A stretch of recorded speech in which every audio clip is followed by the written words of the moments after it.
CM ರಾಜಕೀಯ ಕಾರ್ಯದರ್ಶಿ Santosh discharge ಆಗಿದ್ದಾರೆ. ಎಂಎಸ್ ರಾಮಯ್ಯ ಆಸ್ಪತ್ರೆಯಿಂದ ಡಿಸ್ಚಾರ್ಜ್ ಆಗಿದ್ದಾರೆ. ನಿದ್ರೆ ಮಾತ್ರೆ ಸೇವಿಸಿ ಆತ್ಮಹತ್ಯೆಗೆ ಸಂತೋಷ್ ಪ್ರಯತ್ನ ಪಟ್ಟಿದ್ರು. ಈ ಬಗ್ಗೆ ಒಂದು ಎಫ್ಐಆರ್ ಕೂಡ ದಾಖಲಾಗಿತ್ತು. ಮತ್ತೆ ವೈದ್ಯರು ಕೂಡ 12 ನಿದ್ದೆ ಮಾತ್ರೆಗಳನ್ನು ಸೇವನೆ ಮಾಡಿದ್ದಾರೆ ಅಂತ ಎಫ್ಐಆರ್ ನಲ್ಲಿ ಹೇಳಿದ್ದನ್ನ ದಾಖಲು ಮಾಡಿಕೊಂಡಿದ್ರು ಪೊಲೀಸರು. ಇನ್ನು ಆತ್ಮಹತ್ಯೆ ಯತ್ನದ ಬಗ್ಗೆ ಹೇಳಿಕೆಯನ್ನ ಪಡೆಯೋದಕ್ಕೆ ಪೊಲೀಸರು ಸಿದ್ಧತೆಯನ್ನ ಮಾಡ್ಕೊಂಡಿದ್ದಾರೆ.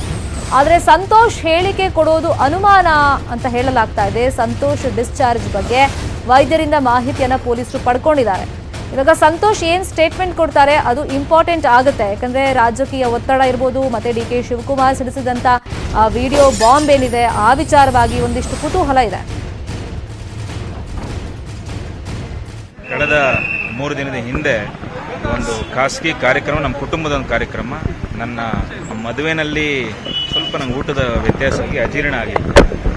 ಆ ಸಂದರ್ಭದಲ್ಲಿ ನಾನು ಮಾತ್ರೆ ತಗೊಳ್ಳುವಂಥದ್ದು ಯಾವುದನ್ನು ತಗೊಳ್ಬೇಕು ಅದನ್ನು ಮಿಸ್ ಆಗಿ ಬೇರೆ ಇನ್ನೊಂದು ತಗೊಂಡು ಸ್ವಲ್ಪ ಡೋಸೇಜ್ ಹೆಚ್ಚಿಗೆ ಆಗಿ ಡ್ರೌಸಿನೆಸ್ ಬಂದಿತ್ತು. ಅದನ್ನು ನೋಡಿದಂಥ ನನ್ನ ಪತ್ನಿ ಸ್ವಲ್ಪ ಗಾಬರಿಯಾಗಿ ತಕ್ಷಣ ಹಾಸ್ಪಿಟ್ಲಿಗೆ ಕರ್ಕೊಂಡು. ಹಾಗಾಗಿ ಇಷ್ಟೆಲ್ಲ ಸ್ಪೆಕ್ಯುಲೇಷನ್ಸ್ಗೆ ಅದು ಕಾರಣ ಆಯ್ತು ಅಷ್ಟೇ. ಎಲ್ಲರೂ ತಿಳಿದಿರುವಂತೆ ಯಾವುದೇ ರೀತಿಯ ಇದೊಂದು ಅಚಾತುರ್ಯ, ಇದೊಂದು ಆಕಸ್ಮಿಕ ಅಷ್ಟೇ ಬಿಟ್ಟರೆ ಯಾವುದೇ ಉದ್ದೇಶಪೂರ್ವಕವಾದ ಯಾವುದೂ ಇಲ್ಲ. ರಾಜಕೀಯ ಒತ್ತಡ ಯಾವ ಕಾಲಕ್ಕೂ ಇರುತ್ತೆ, ಇಲ್ಲದೆ ಇರೋ ದಿನಗಳೇ ಇರೋಲ್ಲ. ಆ ರಾಜಕೀಯ ಒತ್ತಡ ಇದೆ ಅಂತೇಳಿ ಮಾತ್ರೆ ತಗೊಳ್ಳೋ ಸ್ವಭಾವ ನಂದಂತೂ ಅಲ್ಲ. ಸಾಧಾರಣ ನನಗೆ ನಿದ್ರೆ ಬರದೇ ಇದ್ದಾಗ ನಾನು ಒಂದು ಸ್ಲೀಪಿಂಗ್ ಟ್ಯಾಬ್ಲೆಟ್ ತಗೊಳ್ತಿದ್ದೆ, ನನಗೆ ಅಭ್ಯಾಸ ಇತ್ತು. 0.02 mg ತಗೊಳ್ತಿದ್ದೆ. ಅದು ವ್ಯತ್ಯಾಸ ಆಗಿ ಸ್ವಲ್ಪ ಹೆಚ್ಚಿನ ಡೋಸೇಜ್ ಅರ್ಧ ಮಾತ್ರೆ ತಗೊಳ್ಬೇಕಿತ್ತು. ನಾನು ಅದನ್ನು ಪೂರ್ತಿ ತಗೊಂಡಿದ್ದಾಗ ಈ ಥರ ಡ್ರೌಸಿನೆಸ್ ಆಗಿದೆ. ಒಂದು ವಿಷಯ ನಾನು ನಿಮ್ಮನ್ನೇ ಕೇಳಕ್ಕೆ ಇಷ್ಟಪಡ್ತೀನಿ, ಯಾವ ಒತ್ತಡ ಯಾರಿಗಿತ್ತು ಅಂತೇಳಿ ನನಗಂತೂ ಗೊತ್ತಿಲ್ಲ. ನನಗೆ ಯಾವುದು ಒತ್ತಡನೂ ಇರಲಿಲ್ಲ, ನನಗೆ ಯಾರು ರಾಜೀನಾಮೆನೂ ಕೇಳಿಲ್ಲ. ನನ್ನ ಯಾಕೆ ರಾಜೀನಾಮೆ ಯಾರಾದ್ರೂ ಕೇಳ್ತಾರೆ? ನಾನು ಡಿ.ಕೆ. ಶಿವಕುಮಾರ್ ಅವ್ರಿಗೆ ವಿನಂತಿಯನ್ನು ಮಾಡ್ಕೊಳ್ತೇನೆ. ಇದು ಮೊದಲನೇ ಸರ್ತಿಯಲ್ಲ ಡಿ.ಕೆ. ಶಿವಕುಮಾರ್ ಅವರು ಈ ರೀತಿ ಮಾತನಾಡ್ತಾ ಇರೋವಂಥದ್ದು.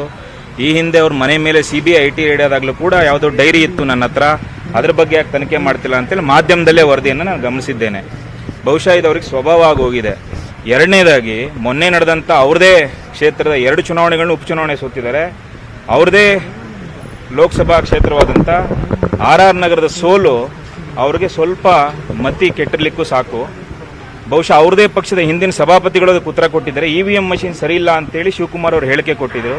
ಅದಕ್ಕೆ ಅವ್ರದೇ ಪಕ್ಷದ ಹಿಂದಿನ ಸಭಾಪತಿಗಳು ಎಲ್ಲ ಸರಿ ಇದೆ, ಕಾಂಗ್ರೆಸ್ ಪಕ್ಷ ಜನ ತಿರಸ್ಕರಿಸ್ತಾ ಇದ್ದಾರೆ ಅಂತೇಳಿ ಹೇಳಿರುವಂಥದ್ದು ಮಾಧ್ಯಮದಲ್ಲೇ ವರದಿಯಾಗಿದೆ. ಆಮೇಲೆ ಶಿವಕುಮಾರ್ ಅವ್ರಿಗೆ ನಾನು ಮನವಿ ಮಾಡ್ಕೊಳ್ತೇನೆ, ತಾವು 89ನೇ ಇಸ್ವಿಯಿಂದ ಶಾಸಕರಾಗಿ ಆಯ್ಕೆಯಾಗಿರೋ ಹಲವಾರು ಬಾರಿ ಮಂತ್ರಿಗಳಾಗಿದ್ದೀರಿ, ಈಗ ರಾಜ್ಯ ಕಾಂಗ್ರೆಸ್ ಪಕ್ಷದ ಅಧ್ಯಕ್ಷರಿದ್ದೀರಿ. 75-80ನೇ ಇಸ್ವಿನಲ್ಲಿ ಇದ್ದಂಗೆ ತಾವು ಮಾತನಾಡಬಾರ್ದು. ತಾವೇನಾದರೂ ರಾಜಕೀಯವಾದ ಹೇಳಿಕೆ ಕೊಡಬೇಕು ಅಂತಂದರೆ ತಮ್ಮದೇ ಪಕ್ಷದ ಹಿರಿಯ ನಾಯಕರಾದಂಥ ಮಾನ್ಯ ಸಿದ್ದರಾಮಯ್ಯ ಸಾಹೇಬ್ರನ್ನ ಒಂದು ಸರ್ತಿ ನೋಡಿ, ಅವ್ರು ಯಾವ ರೀತಿ ನಡ್ಕೊಳ್ತಾರೆ ಅಂತ ನೋಡ್ಕೊಂಡು ತಾವು ನಡ್ಕೊಂಡ್ರೆ ತಮಗೊಂದು ಗೌರವ ಇರುತ್ತೆ ಅಂತ ಹೇಳ್ತೀನಿ ನಾನು. ಕಳೆದ 3 ದಿನದ ಹಿಂದೆ ಒಂದು ಖಾಸಗಿ ಕಾರ್ಯಕ್ರಮ, ನಮ್ಮ ಕುಟುಂಬದ ಒಂದು ಕಾರ್ಯಕ್ರಮ, ನನ್ನ ಮದುವೆನಲ್ಲಿ ಸ್ವಲ್ಪ ನಂಗೆ ಊಟದ ವ್ಯತ್ಯಾಸ ಆಗಿ ಅಜೀರ್ಣ ಆಗಿತ್ತು. ಆ ಸಂದರ್ಭದಲ್ಲಿ ನಾನು ಮಾತ್ರೆ ತಗೊಳ್ಳುವಂಥದ್ದು ಯಾವುದನ್ನು ತಗೊಳ್ಬೇಕು ಅದನ್ನು ಮಿಸ್ ಆಗಿ ಬೇರೆ ಇನ್ನೊಂದು ತಗೊಂಡು ಸ್ವಲ್ಪ ಡೋಸೇಜ್ ಹೆಚ್ಚಿಗೆ ಆಗಿ ಡ್ರೌಸಿನೆಸ್ ಬಂದಿತ್ತು. ಅದನ್ನು ನೋಡಿದಂಥ ನನ್ನ ಪತ್ನಿ ಸ್ವಲ್ಪ ಗಾಬರಿಯಾಗಿ ತಕ್ಷಣ ಹಾಸ್ಪಿಟ್ಲಿಗೆ ಕರ್ಕೊಂಡು. ಹಾಗಾಗಿ ಇಷ್ಟೆಲ್ಲ ಸ್ಪೆಕ್ಯುಲೇಷನ್ಸ್ಗೆ ಅದು ಕಾರಣ ಆಯ್ತು ಅಷ್ಟೇ. ಎಲ್ಲರೂ ತಿಳಿದಿರುವಂತೆ ಯಾವುದೇ ರೀತಿಯ ಇದೊಂದು ಅಚಾತುರ್ಯ, ಇದೊಂದು ಆಕಸ್ಮಿಕ ಅಷ್ಟೇ ಬಿಟ್ಟರೆ ಯಾವುದೇ ಉದ್ದೇಶಪೂರ್ವಕವಾದ ಯಾವುದೂ ಇಲ್ಲ. ರಾಜಕೀಯ ಒತ್ತಡ ಯಾವ ಕಾಲಕ್ಕೂ ಇರುತ್ತೆ, ಇಲ್ಲದೆ ಇರೋ ದಿನಗಳೇ ಇರೋಲ್ಲ. ಆ ರಾಜಕೀಯ ಒತ್ತಡ ಇದೆ ಅಂತೇಳಿ ಮಾತ್ರೆ ತಗೊಳ್ಳೋ ಸ್ವಭಾವ ನಂದಂತೂ ಅಲ್ಲ. ಸಾಧಾರಣ ನನಗೆ ನಿದ್ರೆ ಬರದೇ ಇದ್ದಾಗ ನಾನು ಒಂದು ಸ್ಲೀಪಿಂಗ್ ಟ್ಯಾಬ್ಲೆಟ್ ತಗೊಳ್ತಿದ್ದೆ, ನನಗೆ ಅಭ್ಯಾಸ ಇತ್ತು. 0.02 mg ತಗೊಳ್ತಿದ್ದೆ. ಅದು ವ್ಯತ್ಯಾಸ ಆಗಿ ಸ್ವಲ್ಪ ಹೆಚ್ಚಿನ ಡೋಸೇಜ್ ಅರ್ಧ ಮಾತ್ರೆ ತಗೊಳ್ಬೇಕಿತ್ತು. ನಾನು ಅದನ್ನು ಪೂರ್ತಿ ತಗೊಂಡಿದ್ದಾಗ ಈ ಥರ ಡ್ರೌಸಿನೆಸ್ ಆಗಿದೆ. ಒಂದು